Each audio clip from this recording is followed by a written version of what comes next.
Assalamualaikum warahmatullahi wabarakatuh. Salam rahayu, salam sejahtera bagi kita semua. Insya Allah paling rahmat dan keberkahan bagi kita semua. Amin ya rabbal alamin. Nah, kali ini Mbak Mul ingin berikan suatu pawajangan tentang beberapa ilmu yang dilarang beserta akibatnya.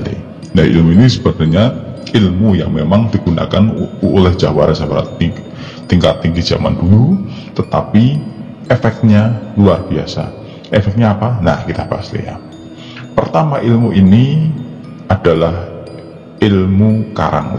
Ilmu karang ini adalah ilmu yang dimana orang itu akan jadi kebal. Loh, kenapa ilmu karang? Ilmu karang sendiri adalah sifat pewarisan dari yang namanya karang. Karang ini adalah zat yang sudah membatu karena tempahan air laut. Nah, kenapa dinamakan ilmu karang? Ya karena sifatnya adalah sifat karang yang memang jadi kebal dan keras.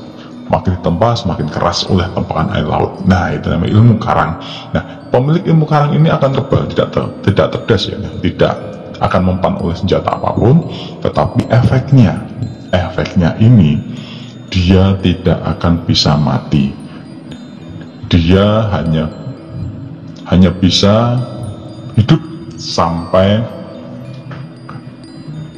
beratusan tahun, tetapi dalam kecil berbeda.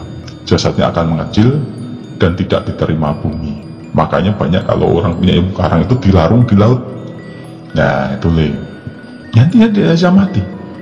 Nah, itu makanya dulu banyak yang dinamai Betoro Karang. Betoro Karang ini legendanya adalah ya seperti itu, orang punya ilmu karang atau ilmu kebal, dia tidak bisa mati, jasadnya menyusut sampai habis dan akhirnya hilang. Nah, itu ini namanya ilmu karang atau ilmu kekebalan tingkat tinggi yang memang dulu dimiliki orang-orang yang memiliki kategorian atau pendekar sakti zaman dahulu. Nah, itu Yang kedua adalah ilmu pancasona atau rawa rontek, kalau banyak yang bilang seperti itu.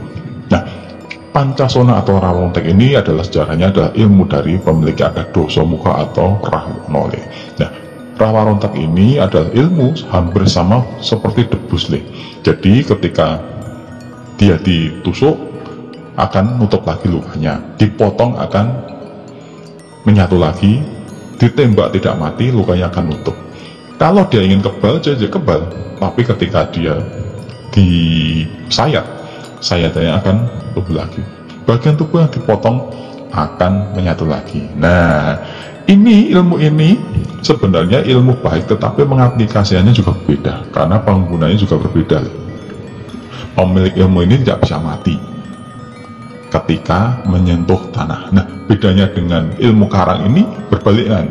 Kalau ilmu karang menyentuh tanah, dia tidak diterima bumi, tetapi ilmu pancasona atau rawa rontak ini ketika menyentuh tanah akan hidup lagi. Makanya dulu dinamakan ilmu pancasona ketika dia ingin dibunuh ataupun dieksekusi mati, harus dipenggal jadi 5 bagian. Panca itu 5, sona itu bagian. Jadi makanya bagian ini yang dipenggal itu harusnya kan kepala, 2 tangan, 2 kaki, dan 1 gembung. Gembung itu adalah badan ya. Badan tanpa tangan, jadi namanya gembung. Nah, 5 bagian itu dipisah, ditaruh di atas pohon, dipisah ya dengan jarak yang sangat jauh, dia tidak akan bisa hidup lagi. Nah, itu makanya ya ini tersiksa karena ilmu pancasona ini. Nah, wallahu alam. Nah, itu Yang ketiga adalah ilmu maleaan. Ilmu leak ini adalah penyatuan manusia dengan jin ataupun manusia dengan yang namanya makhluk yang namanya leak. Leak ini sebenarnya kan ilmu tingkat tinggi yang berasal dari penyatuan manusia dengan unsur leak. Leak ini adalah makhluk mitologi di mana manusia itu menjadi seperti kayak raksasa ya, bertaring panjang, punya ya kemampuan yang luar biasa, bisa jadi apapun, lidahnya menjulur kayak gitu. Nah, itu wallahu alam, orang itu tidak bisa mati. Bisa pun mati harus membuang ilmu leaknya. Tapi kalau beberapa orang yang sudah mencapai tingkat yang tertinggi, dia akan musnah bersama leaknya. Jadi dia bisa diterima oleh bumi, tidak bisa diterima oleh langit, dan akhirnya ngambang jadi makhluk tersendiri. Nah, itu wallahu alam. Nah, yang keempat ini adalah ilmu pesugihan. Ilmu pesugihan ini sebenarnya condongnya lebih ke arah pelakunya ya. Jadi ilmu ini untuk pesugihan dalam arti ilmu yang global. Pesugihan sendiri adalah ilmu yang dimana kita bisa kaya atau sugih. Sugih ini bisa dalam arti adalah sugih bondo ataupun kaya harta, bisa dikatakan sugih secara keseluruhan, mendapatkan apapun, baik jabatan, harta, tata, wanita, dan sebagainya. Nah, ini pesugihan ini sebenarnya kita melakukan perjanjian dengan bangsa jin yang sudah kita datangi ya. Tentu saja ini bukan yang sembarangan. Ilmu ini sebenarnya kan meliputi dia sendiri sampai 7 keturunannya. Nah, seperti halnya di beberapa tempat yang nggak usah kita sebutkan ya. Nah, itu ketika kita melakukan perjanjian itu, memiliki ilmu itu, kita akan menjadi manusia yang kaya akan apapun, kaya akan harta, kaya akan keduniaan.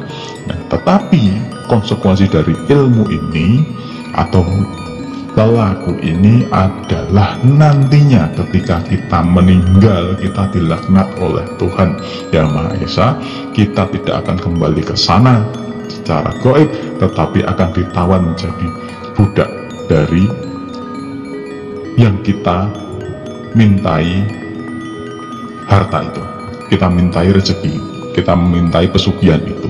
Nah, kita akan ngawulok sampai anak cucu kita yang kita tumbalkan wallahu alam, naudzubillah min dzalik. Nah, makanya kelima ilmu ini sebenarnya ilmu yang memang buruk dari segi tata laku dan tata efek ya.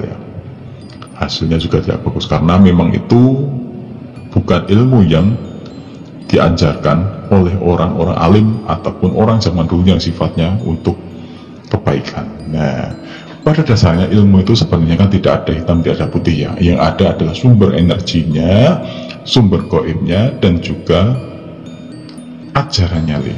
Ajaran dalam sini adalah ajaran lambaran untuk apanya. Nah, itu makanya kita tidak perlu ngelakoni sing neko-neko. Cukup Gusti Allah ini Tuhan Yang Maha Esa, Pangeran Akhirat Jagat, tempat kita meminta, tempat kita mohon pertolongan, karena belah zat yang maha kaya, zat yang maha kuat, zat yang maha agung, dan zat yang maha luar biasa. Makanya ilmu ini sebenarnya hanya lantaran, masih banyak ilmu lain yang sifatnya sebagai media untuk kita dekat, kita menjadi kaya, kita menjadi sugih, kita menjadi kuat karena Gusti Allah, bukan karena suatu makhluk, bukan karena suatu ajakan, suatu keilmuan, tetapi memang anak kehendak dari Gusti Allah Subhanahu wa Ta'ala. Nah, itu dulu ya. Kita tidak perlu mengukupi, kita hanya untuk kita tahu bahwa kita memiliki budaya dan kekuatan yang luar biasa, walaupun tidak perlu kita lakoni. Wassalamualaikum warahmatullahi wabarakatuh.